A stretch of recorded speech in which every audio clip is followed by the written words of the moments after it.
Good morning, everyone. Before we begin, let me ask all of you to type your name in the chat box to actualize your presence in the Google Meet. For attendance purposes, kindly scan the QR code that is displayed here on your screen that will also serve as your official attendance in the link. I'll give you a moment to do that now. Okay? Thank you very much. My name is Pilta Fontanares, your Tibet trainer, and I'll be facilitating today's orientation on Learner for e-learning. Okay? Our goal is to help you become confident and ready to navigate our online learning system, especially using the Canvas and LMS platform. Let me introduce myself first. My name is Pilta Fontanares, your visual graphic design trainer NC3, and together with me is Sir Philip James F. Lopez, computer system servicing NC2 trainer. Okay, before we move forward, let's check our setup to make use of everything make sure that everything runs smoothly. Please check if your audio is working. Can you hear me clearly? Okay, kindly give a thumbs up or type in the chat box if it is okay, that I can be heard. Thank you. Make sure your camera is turned on. We encourage a video on policy to maintain engagement and accountability. Now, if you're experiencing any internet issue, you may switch off your camera temporarily to save bandwidth, but kindly inform us in the chat. Okay, now let's talk about some important etiquette for online etiquette guidelines for our virtual classroom. First, you must mute your microphone when you're not speaking or while the class is ongoing, and please turn on your camera and keep it on for the duration of our session. This session is being recorded for your future references, and when asked, please express your thoughts and opinions, but always wait for others to finish speaking. Let's avoid interrupting grammar and spelling when typing. Of course, be respectful of others' ideas and always check it. Avoid text shortcuts like Q instead of YOU. Most importantly, have fun while learning. Okay? For this learning orientation objectives, the following are the expected outcomes of today's presentation.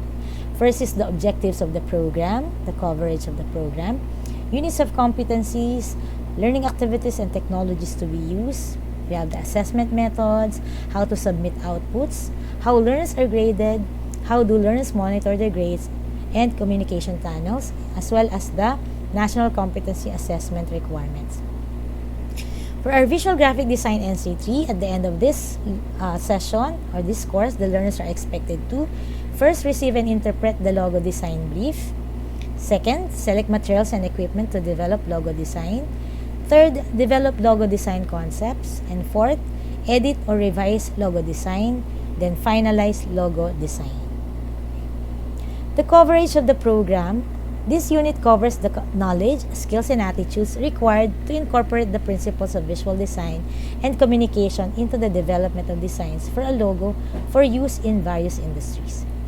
The nominal duration is 56 hours, and this module you are required to go through a series of learning activities in order to complete each learning outcome. In each learning outcome are information sheets, self-checks, task sheets. Just follow and perform the activities on your own. Okay? For the unit of competencies under the Visual Graphic Design NC3, we have under the basic competencies, we have 9 competencies. That includes lead workplace, communication, lead small teams, develop and practice negotiation skills, solve problems related to work activities, use mathematical concepts and techniques, use relevant technologies, apply critical thinking and problem-solving techniques in the workplace, use information creatively and critically, and work in the diverse environment. Under the common competencies, we only have 2, which is apply quality standards and perform computer operations. Last but not the least, for the core competencies, we have 6. Okay, develop designs for a logo, designs for a print media, for user experience, for user interface, for product packaging, and lastly, design booth and product window display. Okay. The learning activities presented in this course are the following. We do have the webinars via Google Meet.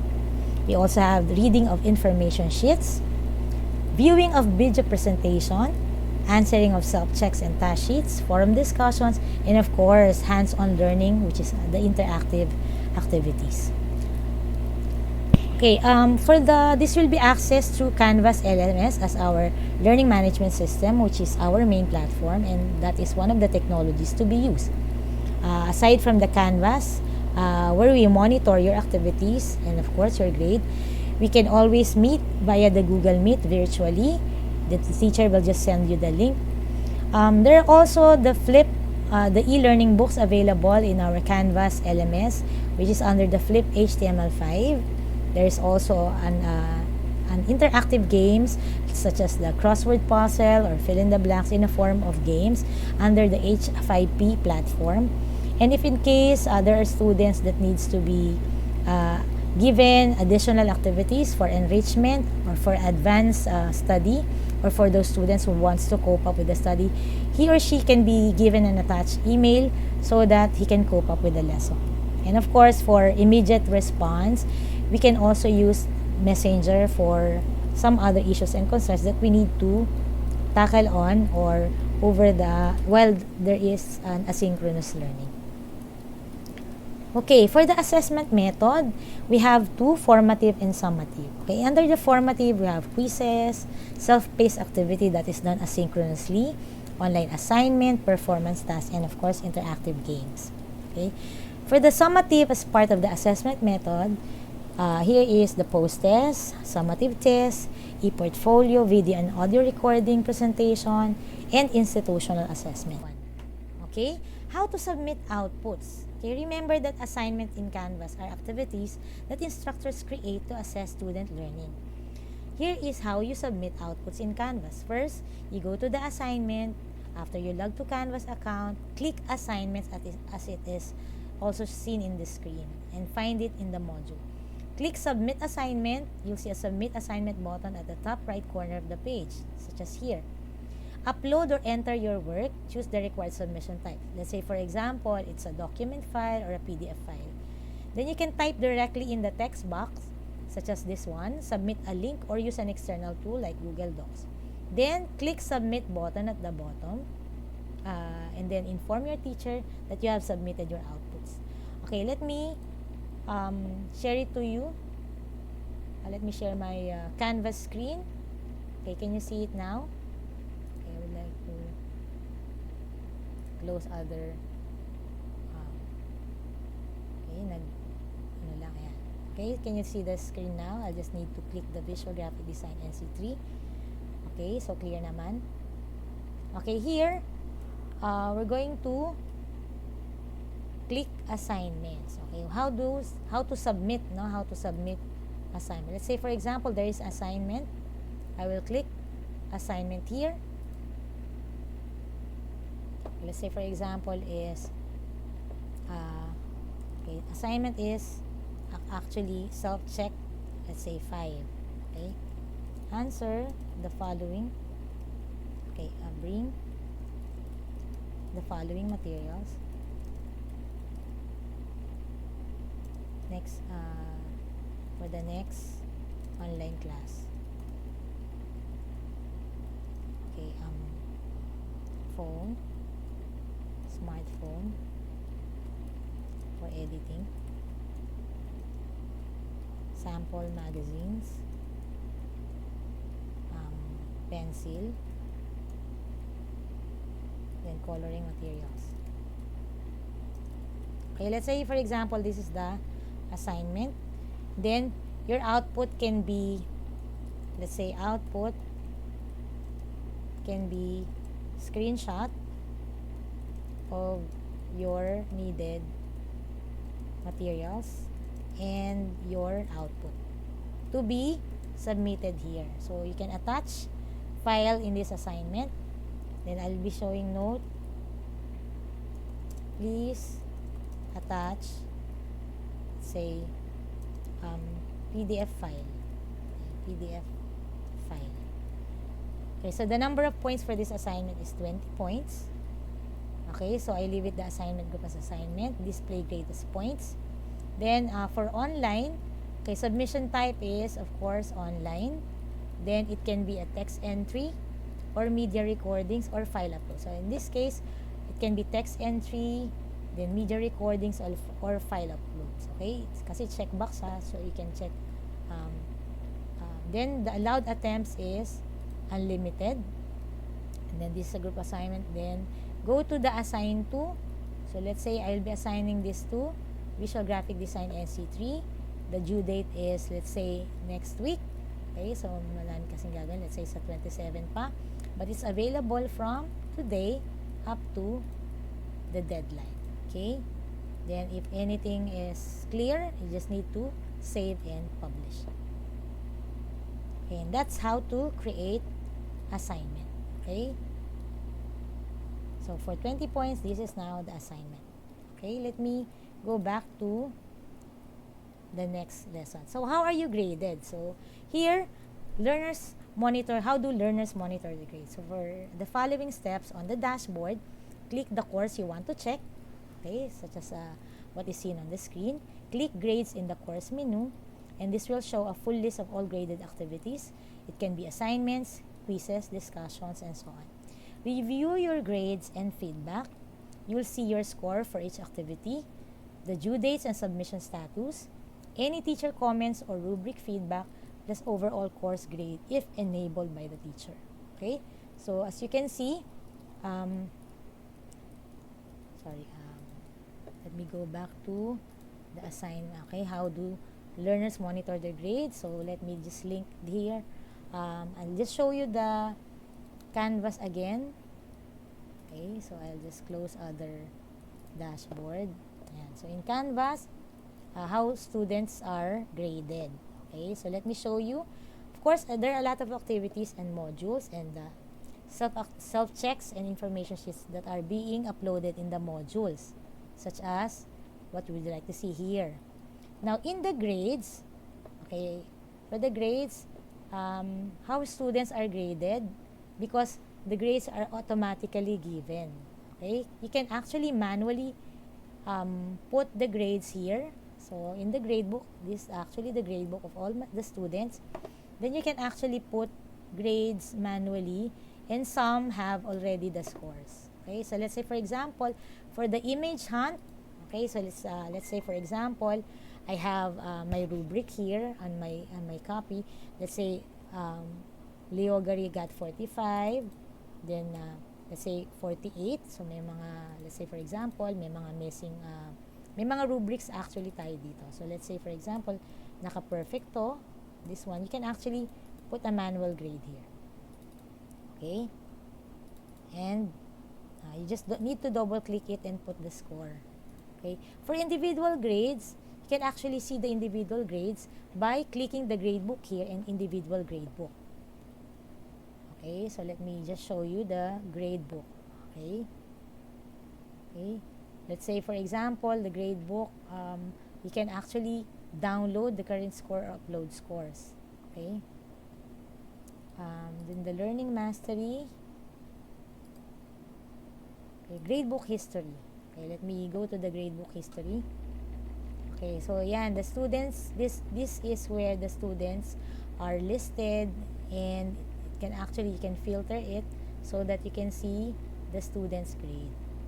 Okay, so let's say the student, okay, let's say I want to search for Sir Binil's grade. So paano ayan? Sir Binil, of course the gender is male, we just M, male. Okay, artifact. Okay, so tingnan natin start date. So let's say today until next week. Okay, filter. Ayan. So ito po yung mga ginawa ni Sir Binil. The artifact is image hunt and then the self-check. Okay? But the grade is displayed here in the grade book. Okay? The traditional grade book. Okay? So let's go back to the traditional grade book where the students' grades are displayed. Here, I'm just showing you that there are already items or self-checks or activities there that have scores already. How they are given the scores, let me just show you that in the module, there are actually a requirement for them to finish first. Okay, let me show you. And in the modules, let's say for example, and the pre-test. Okay, so as they answer the pre-test, okay, they need the grade is already being displayed. Okay, so if it is preview, Okay, let me show you the preview. And so for question number 1, there is already answers. And if the answer is correct, it will display here the correct answer. Then upon clicking the submit button at the bottom, and submit quiz, their scores will be recorded already. Okay? Okay. Now, let's proceed to so let's proceed to, by the way, this is an example earlier where grades of Binil Kitola is been shown. So the grades is 90%, the last 10 grade items is stipulated by a graph.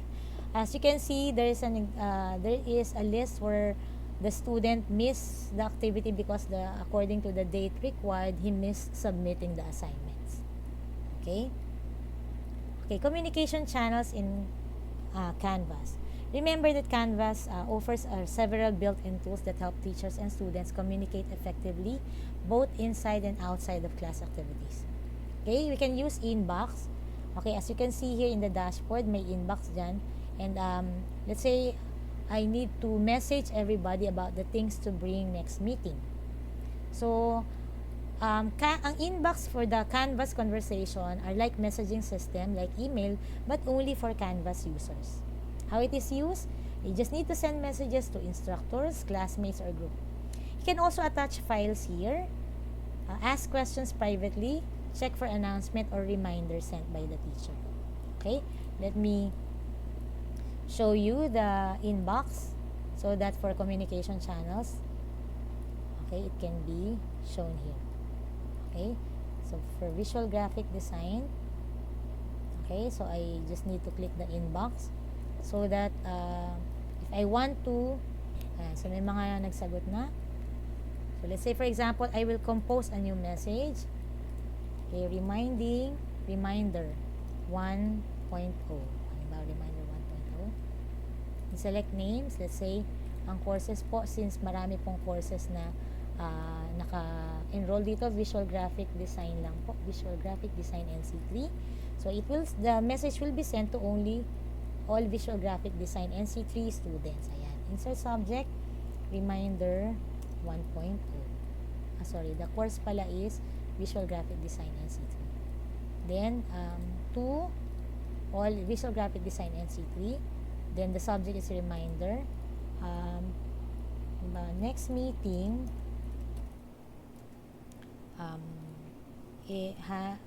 is a holiday. So, no class for next meeting. Enjoy your day. Okay, let's say for example, I will be sending here the composed message and it will be sent to the rest of the students. Okay? Okay, so it's in the inbox. Okay, ito na inbox where all the students will receive that message. Another conversation, communication channels used in Canvas is the discussion forum, where it facilitates class interaction, where learners and teachers can post and reply anytime. What does it do? It supports collaborative learning because it encourages peer-to-peer engagement and knowledge sharing. It also enables multimedia communication, where it supports text, images, files, videos, and audio responses. It also organizes replies with threads, keep discussions clear and easy to follow, and also encourage reflective thinking, where students can think deeply before responding. Okay, let me show you how communication channels such as discussion forum is used in the Canvas platform or in the Canvas LMS. Okay, so I'll click again the course, and then may discussion forum tayo. This is the part where you click the discussion. Okay, and then at the upper right corner, you can see the plus or the button add discussion, and then the discussion is, let's say, importance. Okay, following instruction. Okay, let's say, why is it necessary to follow instruction?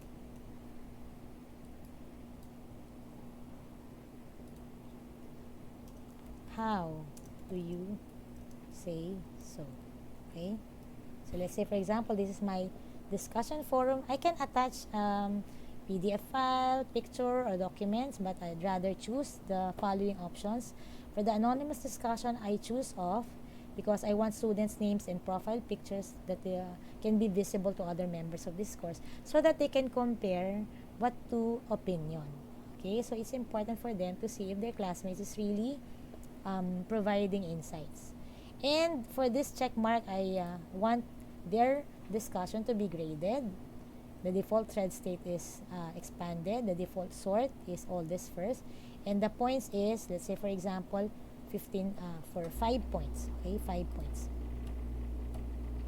Sorry, 5 points.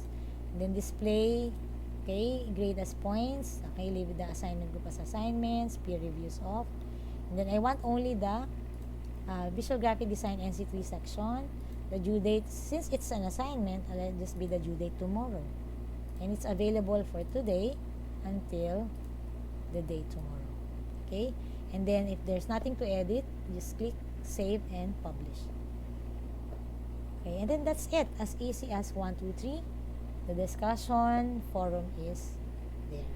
Then, well, if the student will view this, it will just, he or she will just be clicking the reply button so that she can answer the discussion right away. Okay, I have a sample discussion here that that has many answers already, where the students reply, just like see Charmaine Feeder. She replied the following. It's during the self-introduction. She has there, and then I also replied right away. And then if you're going to hide the reply, then you can hide it.